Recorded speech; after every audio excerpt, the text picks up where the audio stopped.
जय श्री राम दोस्तों, सभी को प्यार भरा नमस्कार।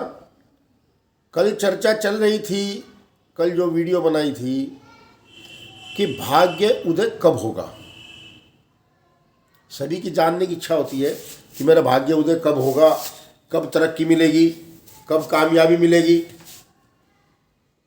तो 7 से जो गुणनफल है, 7 का जो गुणनफल है भाग्य रेखा पर, ये हमारी भाग्य रेखा है। ये हमारा जो बुध पर्वत है, मैं हाथ में समझाता हूँ, देखो ये है, ये हमारी आयु रेखा है और ये हमारा जो है आयु रेखा है। इधर हमारा बुध का पर्वत है। जब हम इसको शुक्र के बीच से और बुध के बीच से बीचों बीच हम इसको डिवाइड करेंगे, ये तो ये 35 साल का हमारा आंकड़ा है। हमारे जो सेंटर पड़ता है ये हमारा जो है, ये देखो इस प्रकार देख लो, ये देखो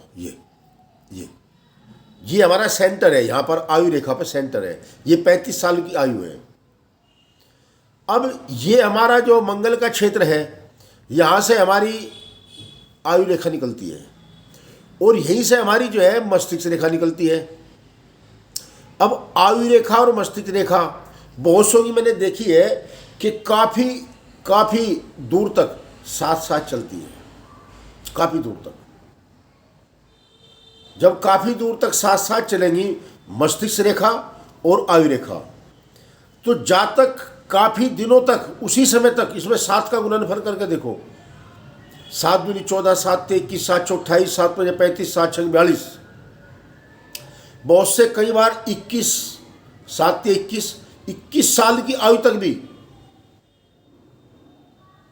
21 साल की आयु तक भी बिल्कुल सहारे पे चलते हैं। 28 साल की उम्र तक भी माँ बाप के सहारे पे चलते हैं, या किसी रिश्तेदार के यहाँ रहने पहुँच गए, पढ़ने पहुँच गए, तो उन्हीं के कर्मानुसार चलते हैं। जैसे वो कहते हैं, उन्हीं की आज्ञा पर चलते हैं। अपना उनका कोई थीम नहीं होता, अपनी विचार नहीं होते, अपना कोई भी उनका ऐसा नहीं होता क्रम कि वो अलग चले, अपने पैरों पर खड़े होकर चले। तो ये रेखा हमारी दिखाती है, जितनी दूर तक ये साथ साथ चलेगी, उतनी दूर तक, उतनी ही दिनों तक, उतने ही समय काल तक जो है वो सहायक होकर चलेगा। अगर शुरू में ही बहुत से को तो कल भी बताया था मैं, 8 साल की उम्र में ज्ञान हो जाता है। 7 साल की उम्र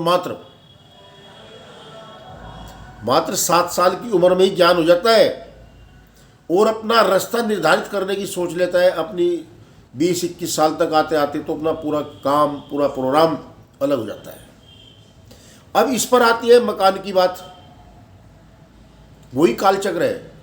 इस पर हमारी जीवन रेखा पर अगर ये त्रिकोण बनता है, ऐसे त्रिकोण, तो ये किस आयु में त्रिकोण बन रहा, छोटा बन रहा, थोड़ा बड़ा बन रहा, और साथ में भाग्य रेखा भी साथ है, उधर ही बन गया, तो समझ लो मकान, घोड़ा, गाड़ी दोनों साथ साथ, नसीब बुलंद हो गया अपने। इसका मतलब ये है, अगर जीवन रेखा पर ये त्रिकोण बनता है तो जातक ने स्वयं अपने पैसे कमा के, अपने पैसे से मकान की बुनियाद अपने हाथ से भरवाई है और मकान तैयार किया है।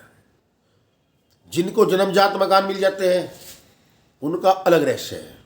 ये स्वयं की अपनी जो है पहचान होती है, ये वो हिसाब है। एक त्रिकोण बनने के बाद में एक और बन गया, कि कुछ समय बाद एक मकान और बन गया। इधर भाग्य रेखा जो चल रही है, हमारी भाग्य रेखा, ये हमारी भाग्य रेखा होती है। यहाँ से, इस क्षेत्र से, इसका भी अलग अलग चाल होती है भाग्य रेखा की। ये भाग्य रेखा हमारी कितनी बढ़िया है, कितनी साफ सुथरी है, मणिबंध से अगर चल रही है और सीधी निकल गई, आपकी मणिबंध से इसकी चाल बनती है, जो बहुत भाग्यवान आदमी समझ जाते हैं, जिनके हाथ में यहाँ पर 3-3 मणिबंध रेखाएं हैं। और अगर मणिबंध रेखाओं से और विशेष चंद्रमा पर्वत से भाग्य रेखा निकलती है तो बहुत बड़ा भाग्य उदय होता है। समझ लो जन्म जाति रईस है, उसको जो है विरासत में ही रईसी मिली है। अगर ठीक चंद्र पर्वत से निकली हुई है, यहाँ से ही चंद्रमा का क्षेत्र है और यहाँ मणिबंध है, यहाँ से निकली हुई है, तो समझ लो पैतृक संपत्ति बहुत है, अपनी भी पहचान है, अपने दमखम में बहुत पैसा कमाए। बहुत कुछ होता है इन रेखाओं में। फर्क साधने का है, समझने का है। साधने और समझने का फर्क है। इन रेखाओं में बहुत कुछ है। अब ये मैं आपको बता, अभी आयु रेखा पे जितने भी त्रिकोण बनेंगे साफ सुथरे होने चाहिए। किसी ऐसा तो होना कि चोट में बन गए, ये बन गए, ये बन गए। जो नेचुरल तरीके से, प्राकृतिक तरीके से जो बने हुए हैं, तो उनको ही मान्यता मिलती है कि कब जो है, किस उम्र के दौर पे बने हुए त्रिकोण, उस उम्र में जातक जो है मकान स्वयं का अपना बनाएगा। देखो, अब कल भी बताया था, आज भी बता रहा हूं, अपना अनुशासन सबसे जरूरी है। खाली इन रेखाओं के ऊपर नहीं बैठना, अपना कर्म भी तो होना चाहिए। रोज रेखा देखते रहो, मेरा ये बन गया, ये बन गया, ऐसे नहीं बनेगा। उसके लिए उस लेवल की मेहनत करनी पड़ेगी, रिद्धि सिद्धि करनी पड़ेगी, भगवान की स्तुति करनी पड़ेगी, कर्म कांड भी करने पड़ेंगे। और सबसे बड़ी तपस्या होती है आदमी कर्म करे, मेहनत करे, उसी लेवल की मेहनत करे, सब कुछ संभव है। बड़े बड़े देखे पैतृक संपत्ति उड़ा देते हैं, वो भी नाश की रेखा भी हाथ में होती है ना। वो शुरू से ही इसी काम पे लग जाते हैं। बाप ने कमाया, औलाद ने उड़ा दिया, बाप ने कमाया, औलाद ने उड़ा दिया। वे भी रेखाएं साथ में ही है। और जो स्वयं अपने दमखम पे कामयाब होते हैं, वो भी इस दमखम में होते हैं। ये हमारा जो हाथ है, बहुत से तो अब एक रेखा भेज देते हैं मोबाइल पे, इस पर क्या देखा जा रहा है? ये बात समझ से परे है। एक रेखा से कोई भी आंकड़ा रेखाओं का नहीं लगता। अब भाग्य रेखा तो बहुत बढ़िया है, सूर्य रेखा है नहीं, आयु रेखा खंडित है, उससे कुछ नहीं होने वाला है। या